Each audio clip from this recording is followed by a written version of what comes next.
Hello? I got you, Coach. Go ahead Hello? and make an opening statement about Illinois, and we'll open for questions. Okay. Yeah, well, we're excited to get back on the floor. It's difficult to have these type of long pauses in the middle of conference play. I think every once in a while a deep breath and the ability to work on yourself is good, but I also think that long days and a long season can really wear on your guys. So we're anxious to get back to the court and play. Illinois having a terrific season. They're a great team. We played them, realistically about a month ago, the day after Christmas, and was a tightly contested game. And they were able to make some plays in transition in particular late in that game, coming down the stretch that gave them some breathing room. And, they were able to pull it out. But looking back on that game, there's some things we can take from it. There's some things we obviously have to do a lot better at. And watching them play here, they're continuing to, play at a high level. And especially their two big guns, with Io and Big Kofi inside. They're two of the premier players in the country, and they're getting the job done. But they have a slew of other guys continuing to contribute. Curbelo is one of the best freshmen in the conference. I think Grandison's addition to what they're doing right now is giving them more depth. And, they're always, a tough team to prepare for just because of the unique 1-2 punch, especially inside. All right. First question, John Blau. We talked about that first matchup. Obviously, Ayo went off in the second half. I mean, when you look back on that, or there's things specifically you feel like you guys can do better the second time around? And obviously, with this long break, last time you guys played Iowa, you were really able to bear down defensively, and you credited a lot that week of practice to that. So, do you feel like you're in a similar position this time around, maybe from what you see in practice? I think just from a practice standpoint, we're continuing to try to hone in on our fundamentals, defensively. We had a great opportunity against Iowa, played extremely hard, and, it wasn't the same against Rutgers, so I think consistency is a big thing.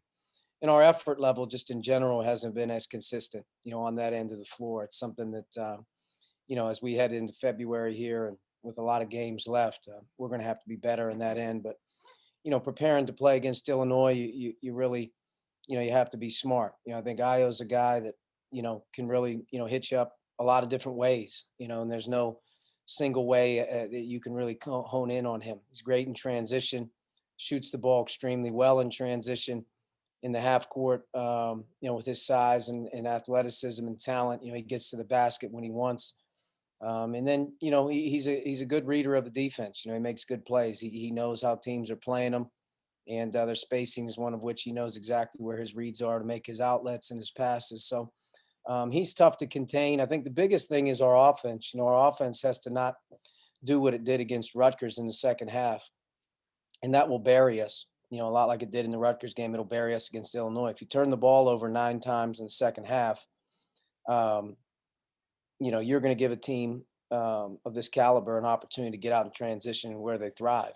And in our first game, I think we may only had 9 turnovers when we played Illinois, and that helped the cause of keeping the game, right there for us to have an opportunity to win the game. But, I think offensively, as much as anything, taking care of the ball is something we spent some time talking about here in the last week. Tyler.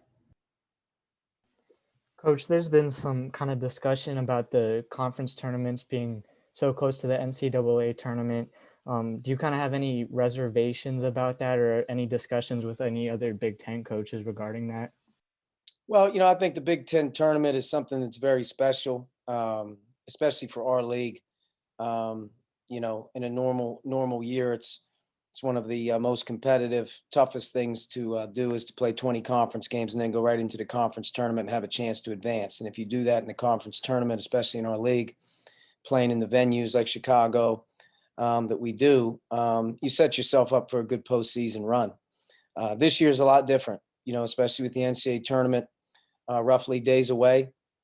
The risk of teams, having some setbacks or what it may be with COVID protocols and whatnot to jeopardize your standing in the in the NCAA tournament, obviously I think there's some concern, but I think from our league's perspective, it's a go.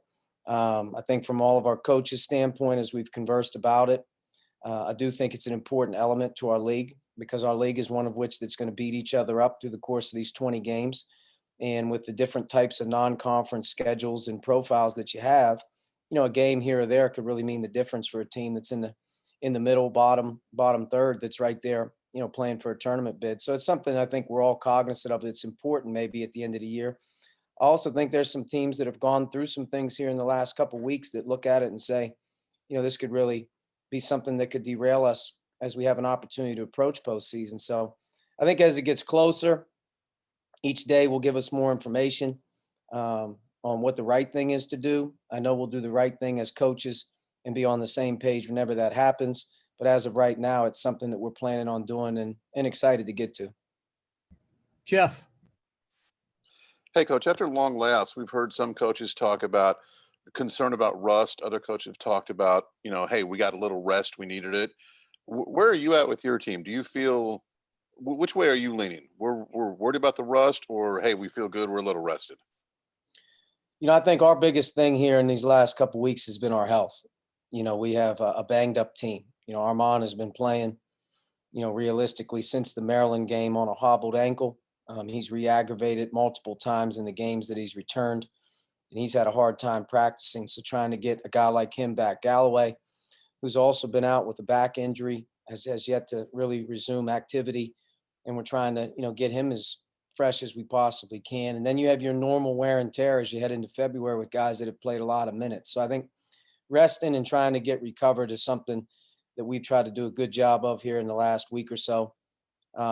Especially after this one, because after this game starts on Tuesday, it's going to be an onslaught in the next 30 some days to get the remainder of our schedule in with 2 games that have yet to be added. So health has been something that we've concentrated on and tried to be mindful of.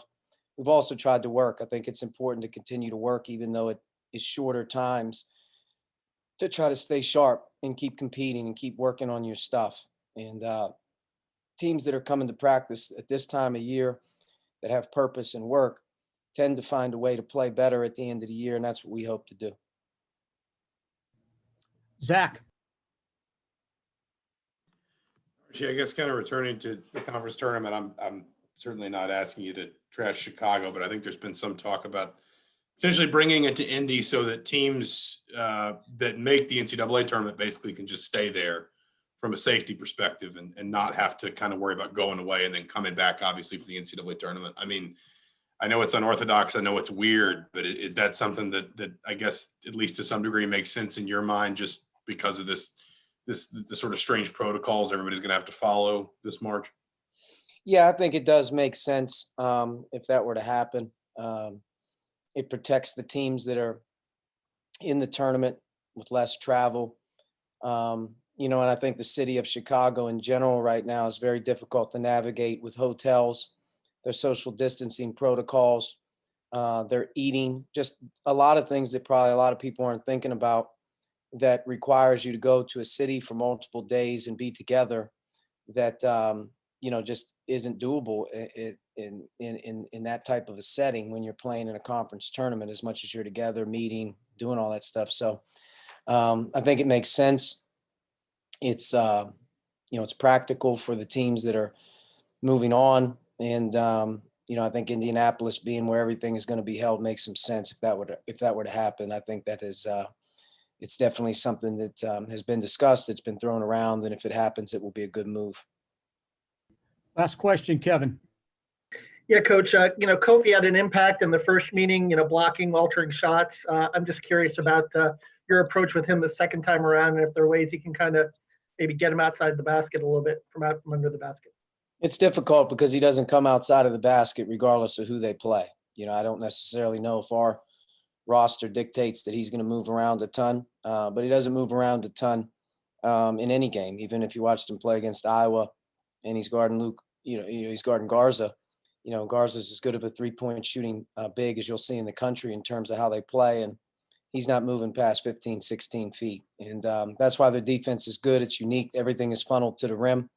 Everything is forced to practically make you shoot 2-point shots. And in our first game, he had a significant impact, especially on Trace, in and around the basket. Very similar to the Rutgers game, where 2-point shots are very, very hard to come by with him being in front.